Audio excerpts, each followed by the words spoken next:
T.O. Blaze. Hey there, this is Tio bringing another Kerbal Space Program video. Today, I'm going to be doing something slightly different from my usual videos. I typically hang around Kerbin and do stuff in low Kerbin orbit or go to the Mun, but this time I'm going to be leaving Kerbin's influence and I'll be sending Valentina to Dres. Valentina, obviously being one of the original four crew members. She wasn't part of the original three. She was added at a later update, but she's now considered one of the core four crew members. So at some point when I was playing career mode, I realized the significance of those original four. I mean, obviously everyone talks about Jebediah Kerman being the most popular, and then there's Bob and Bill and Valentina. Valentina is the second pilot. Each of them have a function. There's two pilots, a scientist, and an engineer on the crew. So while I while I had been playing career mode for I don't know the first couple hundred hours, I guess, I sent the original three crew members to different areas of the system. I think I had Bob and Bill floating around the Mun. I think I had um, Jeb around Duna or something. When I realized, man, I need to put my crew back together as a single crew and send them to all the different planets and moons. So that's what I did. And by that point, a few of them had already made some solo trips to different places, and a few of them had not done certain trips. So Valentina, for instance, has never been to Dres, and the others have. So this is a quick little mission for her to go to Dres and leave behind that lander that you see on top of Valentina's return pod. I had a notepad that said I need to put a new XP lander on my Dres station because I like to have uh, an efficient, easy to refuel lander that seats at least four at every orbital station so that I can easily send Kerbinauts down to the surface to plant a flag to get some experience. So that's the purpose of that lander. And then the other pod is for Valentina to be able to return to Kerbin from the surface of Dres. So pretty straightforward mission. I'm going to go ahead and take off like I typically do. And so decent um, launch profile, I would say.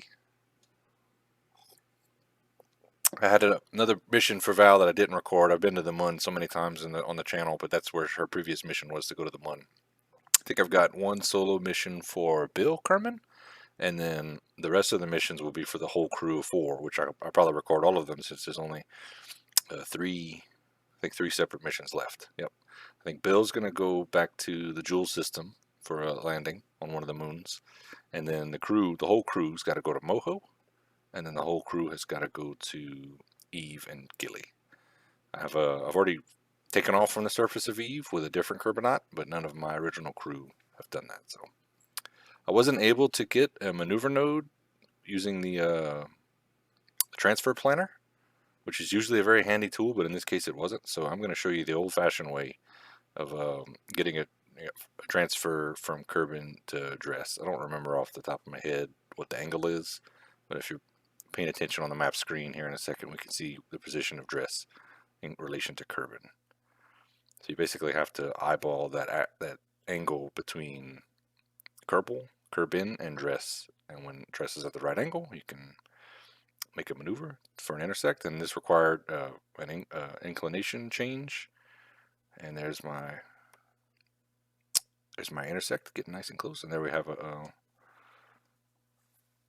intersect with Dres planned. So set another maneuver as I get a little bit closer, so I can really dial in my final approach.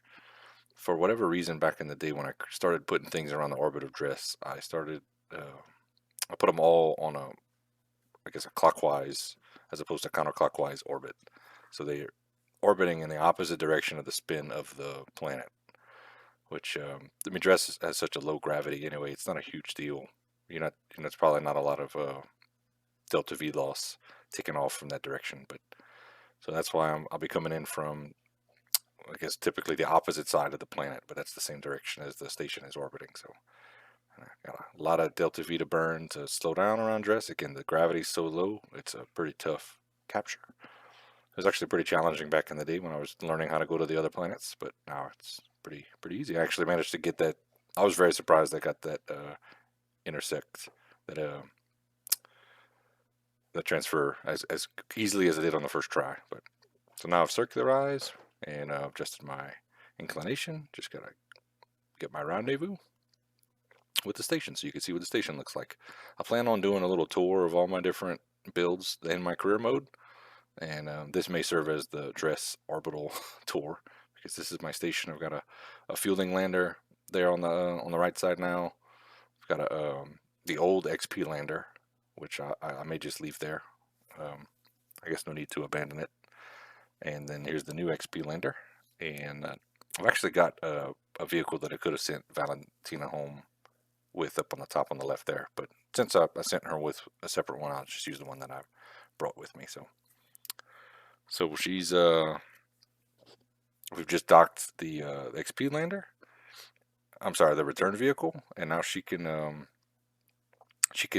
go to the surface and plant her flag. But because I've got some fuel left in my transfer stage, I'm gonna go ahead and transfer all of that into the station, and then I'll be able to ditch my Rhino engine to just float aimlessly around Dres for all eternity. And let's detach my lander and let's go plant a flag. The whole purpose of the mission. Hopefully in KSP2 they're gonna revamp the way XP works and the way that you get it, as I think just simply that's a pretty nice view through the porthole there. Touching down on the planet to me is sufficient. Planting the flag is just an extra silly step. If you've been to a moon or a planet multiple times, planting a flag is pretty insignificant, but that's how you get experience. So I'm gonna go ahead and drop the ladder for no reason because it's very little gravity. Plant my flag, get a nice photo op. Shakik. And she even saluted. I like that. And we'll take down the flag. I don't like leaving flags out. Just one more thing in the tracking station that doesn't need to be tracked. And try to get my rendezvous. Look how close the station is. Such a low orbit, you can already see it. But I'm going to circularize and get a nice rendezvous to save as much fuel as possible, just because some of these older refueling landers that I have on these stations, they're not very efficient, so it takes a lot of trips to refuel the station sometimes. So I like to be somewhat efficient with my landers, not using up more fuel than I really need to.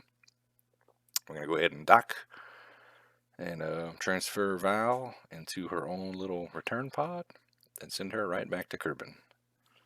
So there's my station in all its glory. It's got a little crew on it, just doing science, and anytime I have a contract to plant a flag or something, sometimes I can use them. But I've pretty much got Kerbals on all the different planets and moons already, so I don't have to send any of them down in a lander. I can just hop out of a surface station to plant flags if I need it for a contract. And there I'm just checking my fuel, and I can't get a return transfer for whatever reason. The transfer planner is just not working. So I'm gonna I was trying to follow the transfer window that I found online. I've got a transfer window map and didn't get it. So I'm gonna have to force a rendezvous, which I've done numerous times. I get to maybe show and explain how I'm gonna do it. So when I get to my periapsis, obviously I'm not gonna get an encounter with Kerbin on the first try. So at periapsis, I'll just lower my apoapsis until I'll get a decent maneuver, or a decent encounter. Preferably not with too much time wasted. I don't like having to orbit 3 or 4 or 5 times. It turns into several years in game and several minutes in life because the time warp just doesn't go that fast. So burning the fuel in those little side tanks first. I can always ditch those. And yeah, that's about it. I'm just trying to get my periapsis down to touch Kerbin's orbit, and we'll see. There, just ditched a couple of the smaller tanks. Sometimes when I go out to these far planets like Dres or Elu, I like to include smaller detachable fuel tanks just to really increase my efficiency. So I'm gonna get to my descending node and fix my inclination, and hopefully I'll get an encounter with Kerbin, but I already know that's not going to happen. So actually really far from Kerbin, so didn't eye that angle well at all, but no big deal. I've got lots and lots of fuel, so again I'll just force an encounter. So I'm going to drop my apoapsis until you see those indicators touch. And now we've got an encounter in one orbit around Kerbal, which is not bad. And I'll go ahead and set up my next maneuver to lower my approach right into Kerbin's atmosphere. Usually around 30,000 meters is a good target. That's going to put you into the denser part of the atmosphere and slow you down without, smashing into the surface or burning up. Yeah, that's about it. I definitely struggled going to Dres and coming back from Dres in the earlier days, but now I figured man, just put lots and lots of fuel, and once you learn how to do these maneuvers around Kerbal, it's not so bad. But there we go. Got my approach into Kerbin's atmosphere. 20 seconds left, so that's about it for Valentina, and it's a video of me going to Dres, I believe, probably for the first time on the channel. So if you guys want to see more footage of me going to other planets, outer planets, let me know in your comments. I'm already planning to do some stuff with the OG crew, as I call them, and they should be fun. Going to Moho, we've got some pretty neat things on Moho, and then going to Eve is obviously going to be interesting. I appreciate you guys tuning in, and I'll see you next time.